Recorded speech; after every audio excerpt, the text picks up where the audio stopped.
This channel does not promote any violent, harmful, or illegal activities. All content provided by this channel is meant for an educational purpose only. কসবায় গতকাল যে দুষ্কৃতী ধরা পড়েছে সে পরিষ্কার বলেছে সুশান্ত ঘোষ এবং ঘনিষ্ঠ হায়দার বলে এক সুশান্ত ঘোষের ঘনিষ্ঠ হায়দার বলে একজন আমাকে 2000 স্কয়ার ফিট জায়গা আমার 2000 স্কয়ার ফিট জায়গা দখল করে নিয়েছিল। তারপরে আক্রমণবশত এই ঘটনা ঘটেছে। সুশান্ত ঘোষ হায়দার বা ওই ধরা পড়া ব্যক্তি কাউকেই চেনে না বলে দাবি করলেও হায়দার কিন্তু আজকে জায়গা দখলের যাবতীয় অভিযোগ অস্বীকার করেছে। এই গন্ডগোল নিয়ে যদিও লিপিকা আজকে সরাসরি বিবাদের প্রসঙ্গ না তুলে বলেছেন আমি শুধুমাত্র আমার ওয়ার্ড নিয়ে থাকি, অন্য কোথাও যাই না, গোষ্ঠীতন্ত্রের ব্যাপার নেই ইত্যাদি ইত্যাদি। দেখা গেছে যে মার্ডার করেছে সে এবং যাকে তোলা দিয়েছিল পরস্পর চেনে আর কি। প্রশ্ন হলো এর মধ্যে রাজনীতির কোনো সম্পর্ক নেই।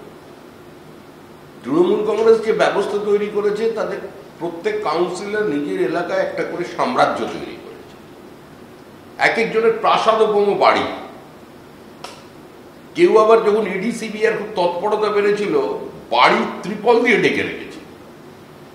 এখন যে সুশান্ত ঘোষকে নিয়ে এত আলোচনা, সেখানে গিয়ে সাধারণ মানুষের সঙ্গে কথা বল। সমস্ত সরকারি জমিকে আজকে বেসরকারিভাবে হোটেল বানিয়ে ফেলেছে, বেআইনিভাবে চলেছে, ফুটপাত দখল হয়েছে, পুরো এলাকাটাই দখলদারি চলেছে, বিপুল সাম্রাজ্যের অধিকারী। ফিরহাদ হাকিম এসব নিয়ে কথা না বলে পুলিশের সমালোচনা করছেন। উনি কি ওই জায়গাগুলোকে করুন না, সরকারি জমিগুলোকে মুক্ত করে দিন আগে।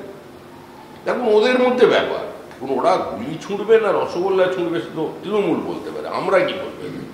কসবার কাউন্সিলর এবং বড় চেয়ারম্যান ওকে এই প্রথম নয়, পুলিশ বলছে যে এর আগেও একাধিকবার ট্রাই করা হয়েছে মারার জন্য।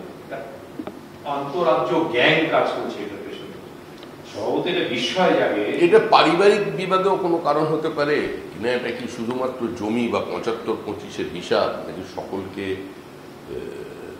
দিয়ে খাওয়ার এই সংবন্টন নীতি বা সংঘবদ্ধ জীবনের মধ্যে কোনো চির ধরেছিল কিনা তার জন্য আক্রমণ, সেটা বুঝতে হবে। আরেকটা বিষয় হচ্ছে এই ঘটনার পরে ফিরহাদ হাকিম যে ভাষায় পুলিশের সমালোচনা করেছে, বলেছেন এরা এখন আপনারা এক করুন, তাহলে কি এই যে নেতারাও এখন ভয় পাচ্ছে কোনো বিষয়টা নিয়ে? না, আপনার মনে আছে যখন খিদিরপুরে একজন পুলিশ অফিসারকে পয়েন্ট ব্ল্যাঙ্ক রেঞ্জ থেকে গুলি করে খুন করা হচ্ছিল একটা কলেজের মধ্যে, সেদিন ফিরহাদ হাকিম ঘটনাস্থলে পৌঁছে মুখ্যমন্ত্রীকে ফোন করে বলছিলেন দিদি চিন্তা করবেন না, সব আমি দেখে নিচ্ছি, সব ঠিক হয়ে যাবে।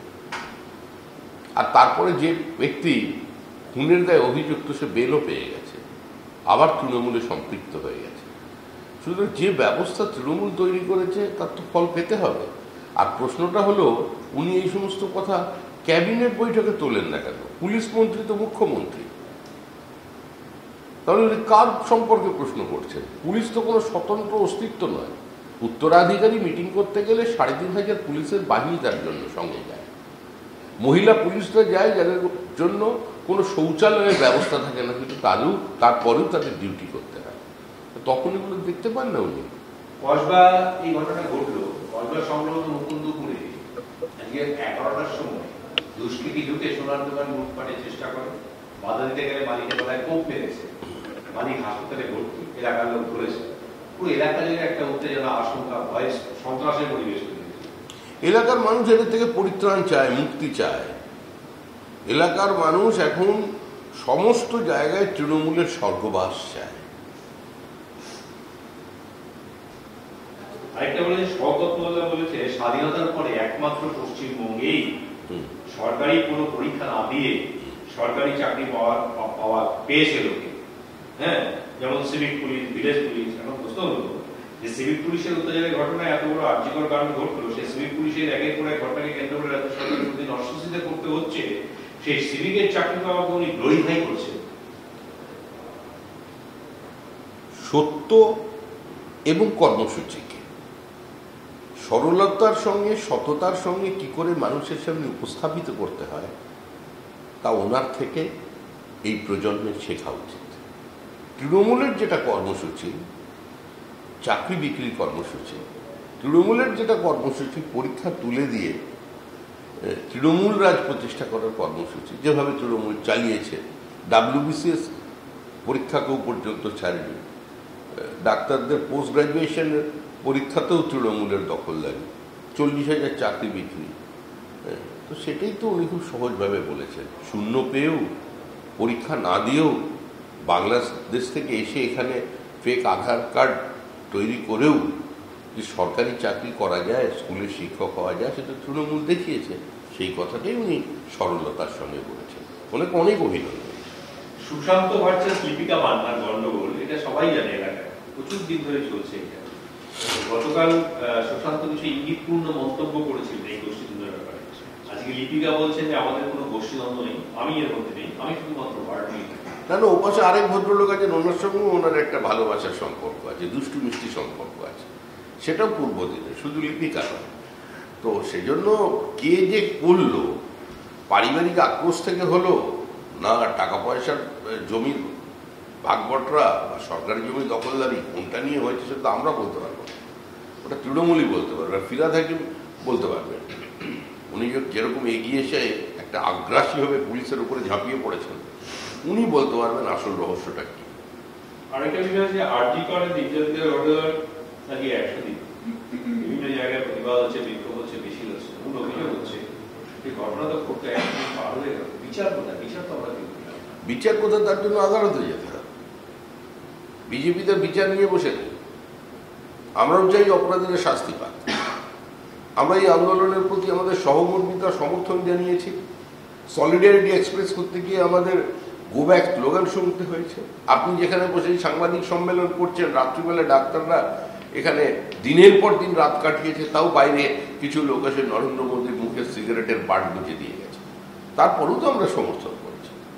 আমরাও তো চাই বিচার তাড়াতাড়ি হোক, অপরাধী শাস্তি পাক। গতকাল বীরভূমে তৃণমূলের কোর কমিটির মিটিং ছিল।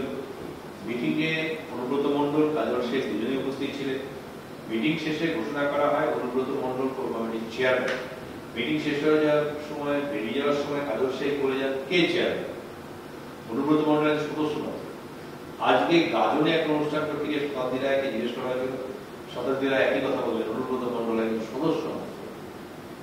দেখুন, আপনারা এমন ভাবে সংবাদ মাধ্যমে বিষয়টি উপস্থাপিত করছেন যেন 1937 সালে কোনো এক সময় নেহেরু আর নেতাজি সুভাষচন্দ্র বোস এই দুজনের একটা বৈঠক হয়েছে, মানে এরকমভাবে বিষয়টাকে তুলে ধরা হচ্ছে সংবাদ মাধ্যমে। আসলে এদের মানুষ কোনো ধর্তব্যের মধ্যেই নেয় না। মানুষ তৃণমূলকে একটা ভিন গ্রহের জীব বলে মনে করছে। তৃণমূলের থেকে যত তাড়াতাড়ি তারা মুক্তি পেতে পারে সেটার জন্য চেষ্টা করছেন। কে কাজল শেখ, কে অনুব্রত মণ্ডল বা কে শতাব্দীরা, এটা বড় কথা নয়। প্রশ্ন হলো তৃণমূলটা এক, তৃণমূলটা গোল, না ভূত না ভবিষ্যতে। এ এক অভূতপূর্ব রাজনৈতিক দল।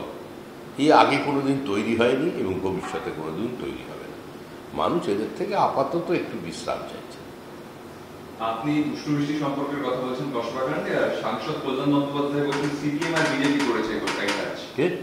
কল্যাণ বন্দ্যোপাধ্যায় বলছেন কসবাকাণ্ডে গুলি চলার পেছনে সিপিএম আর বিজেপির হাত আছে। ওনার পাকা বেল খাওয়ার দরকার। শরীরও ঠান্ডা থাকবে, পেটও ঠান্ডা থাকবে, মাথা হয়তো ঠান্ডা থাকবে। এটা খান উনি আপাতত। শরীরের পক্ষেও ভালো, ওনার পক্ষেও ভালো, আর ওনার রাজনীতির পক্ষেও ভালো। গতকাল ফিরহাদ হাকিম পুলিশকে বলেছিলেন act now, enough is enough. আজ লালবাজারের তরফ থেকে নির্দেশ দেওয়া হয়েছে কলকাতা শহর জুড়ে সন্ধ্যে 6টা থেকে সন্ধ্যে 8টা পর্যন্ত আজ এবং কাল নাকা তল্লাশি।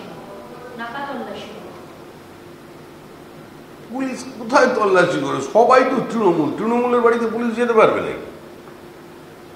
সমস্ত দুষ্কৃতী তৃণমূল। আগে আমরা অতীতে গুন্ডাদের কথা শুনতাম, গ্যাংস্টারের কথা শুনেছি, এখন তো কাউন্সিলররাই পুরো এলাকার দখল নিয়ে গিয়েছে। তো পুলিশ কার বাড়িতে ঢুকবে? তৃণমূলে তো আর মানে কেউ অহিংস নীতি নিয়ে চলছে না।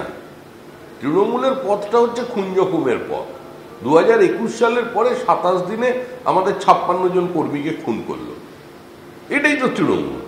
তাদের কাছে আবার শান্তি, পুলিশের নাকা তল্লাশি। পুলিশ বরঞ্চ ওই আগামী 2 দিন ধরে যাতে তৃণমূল যোগ না বেরোয় সেইটাকে প্রমাণলোপ করে দেওয়ার জন্য যা যা দরকার হয় সেটা করবে। মানে আপনি বলছেন নাকাতল্লাশিটা আইওয়াস?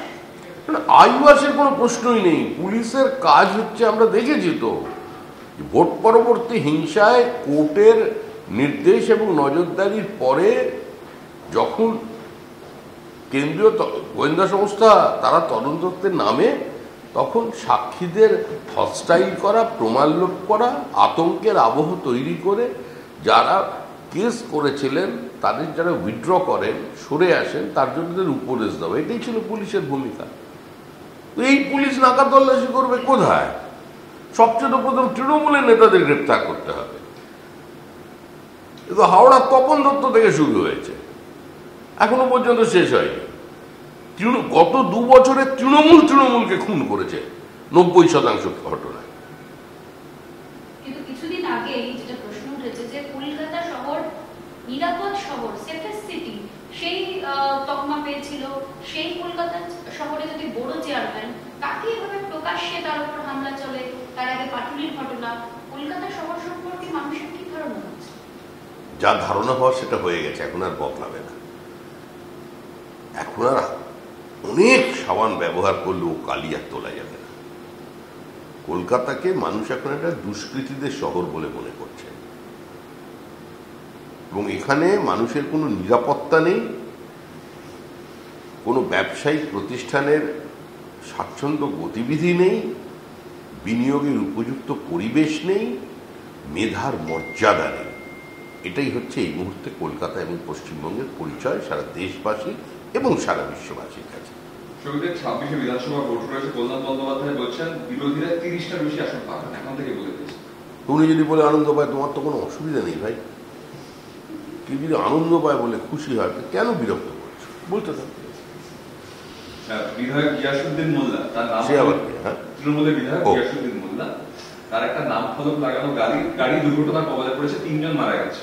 বিধায়ক বলছেন এই গাড়ি আমার নয়, এসব গাড়ি সম্পর্কে আমি কিছু জানি না, অথচ ওনার ফলক, তৃণমূলের লোক সব গাড়িতে আছে। হয়তো উনি ওদের মানে সদ্গতি কামনা করছিলেন, সেই জন্যই হয়তো উনি এখন বলছেন না ওটা ওনার গাড়ি। এর মধ্যেও কোনো রহস্য লুকিয়ে আছে কিনা, গাড়ি দুর্ঘটনার পেছনে কোনো অন্য কারণ আছে কিনা, এটা দুর্ঘটনা না ওই যেটা মুখ্যমন্ত্রী বলেন ম্যানমেড দুর্ঘটনা, সেটা দেখতে হবে। শহরে আবার পুলিশ আক্রান্ত হয়েছে, মালঞ্চের সামনে একজন ট্রাফিক পুলিশ গন্ডগোল থামাতে গেছেন, তিনি মারতে গেছেন। মালঞ্চ এখন মুক্তাঞ্চল হয়ে গেছে, মালঞ্চর সেই আর সুর নেই। মালঞ্চর এই পুরো এলাকাটাই একটা বিশেষ শান্তিপূর্ণ মানুষের বসবাস হয়ে গেছে। সুতরাং স্বাভাবিকভাবেই মালঞ্চের পুলিশ আক্রান্ত হচ্ছে। দুর্ভাগ্য এটাই, এটা খুব ভয়ের বিষয় যে পুলিশ বারবার আক্রান্ত হচ্ছে, তার মানে নিরাপত্তা তো অনেক দূরের কথা, এই সমাজটাই নিয়ন্ত্রণহীন হয়ে গেছে।